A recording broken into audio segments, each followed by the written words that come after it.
టాలీవుడ్ లోని top production house లో సితారాదే అగ్రస్థానం. Harika and Hasini అనుబంధ సంస్థగా ఉన్న సితారా ఇప్పుడు తెలుగులో వరుస సినిమాలను లైన్ లో పెట్టింది. శ్రీకర స్టూడియోస్ సమర్పణలో సితారా ఫార్చ్యూన్ 4 సినిమాస్ నుంచి ఏకంగా 15 సినిమాలకు పైగా పైప్ లైన్ లో ఉన్నాయి. పెద్ద చిన్న అనే తేడా లేకుండా A to Z హీరోలందరితోనూ సితారా సంస్థ సినిమాలు చేస్తుంది. ముందుగా ఈ సంస్థ నుంచి సంక్రాంతి బరిలో సందడి చేయబోతోంది బాలకృష్ణ డాకు మహారాజ్. ఈ సినిమా ఇప్పటికే షూటింగ్ ఫార్మాలిటీస్ పూర్తి చేసుకుని శరవేగంగా పోస్ట్ ప్రొడక్షన్ పనులు పూర్తి చేసుకుంటుంది. మాటల మాంత్రికుడు త్రివిక్రమ్ శ్రీనివాస్ దర్శకత్వంలో హారిక అండ్ హాసిని గీతా ఆర్ట్స్ నిర్మించే Allu Arjun cinema pre production దశలో ఉంది. పుష్ప 2 వంటి ఆల్ టైమ్ బ్లాక్ బస్టర్ తర్వాత బన్నీ నటిస్తున్న సినిమా ఇది. ఈ చిత్రాన్ని అత్యంత భారీ బడ్జెట్ తో పాన్ ఇండియా స్థాయిలో నిర్మించబోతున్నారు.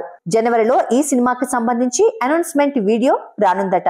సితారా విష్ లిస్ట్ లో ఎన్టీఆర్, నెల్సన్ దిలీప్ కుమార్ సినిమా కూడా ఉంది. ప్రస్తుతం ఎన్టీఆర్ చేస్తున్న వార్ 2, ప్రశాంత్ నీల్ సినిమాలు పూర్తయిన తర్వాత ఈ చిత్రం పట్టాలెక్కనుంది. మాస్ మహారాజా రవితేజ హీరోగా సితారా ఫార్చ్యూన్ 4 సినిమాస్ లో చేస్తున్న మాస్ జాతర వచ్చే ఏడాది మే నెలలో విడుదలకు ముస్తాబవుతుంది. ఇంకా విశ్వక్సేన్, అనుదీప్ కాంబోలో ఫంకీ, సిద్ధు జొన్నలగడ్డ, కోహ్నీర్ వంటి సినిమాలున్నాయి. కొత్త తారాగణంతో గౌతమ్ తిన్ననూరి తెరకెక్కిస్తున్న మ్యాజిక్ చివరి దశలో ఉంది. అనిరుద్ ఈ సినిమాకి సంగీతాన్ని సమకూరుస్తున్నాడు. మరోవైపు గౌతమ్ తిన్ననూరి దర్శకత్వంలోనే విజయ్ దేవరకొండ నటిస్తున్న VD12 కూడా సితారా నుంచి రాబోతోన్న క్రేజీ ప్రాజెక్ట్స్ లో ఒకటి. ఈ సినిమాని 2 భాగాలుగా తీసుకొచ్చేందుకు సన్నాహాలు జరుగుతున్నాయి. సితారా నుంచి రాబోతోన్న సీక్వెల్ మూవీస్ లో మ్యాడ్ స్క్వేర్ ఒకటి. ఈ సినిమా కూడా చివరి దశలో ఉంది. నవీన్ పోలిశెట్టి హీరోగా ఈ సంస్థలో నటిస్తున్న లాంగ్ పెండింగ్ ప్రాజెక్ట్ అనగనగా ఒక రాజు చిత్రీకరణ దశ చివరి దశలో ఉంది. లేటెస్ట్ గా